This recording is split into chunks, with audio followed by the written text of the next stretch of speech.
Nelle scorse settimane ci eravamo occupati del pericoloso innesto che è stato creato ad Agrigento tra la statale 189 e la statale 122 nei pressi della galleria Spinasanta.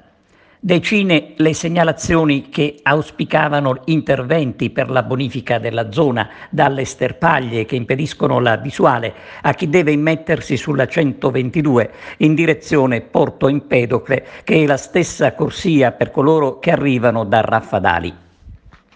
L'ANAS, che dovrebbe sorvegliare, non sembra curarsene tanto se la situazione rimane invariata, malgrado le segnalazioni fatte anche ad una pattuglia della polizia che stava effettuando un posto di blocco nelle vicinanze.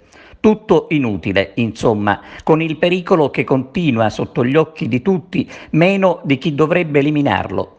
La presenza di erbacce che mettono a repentaglio la sicurezza stradale si registra pure nelle bretelle della 640 che immettono in via Luca Crescente dalle parti del lido agrigentino di San Leone.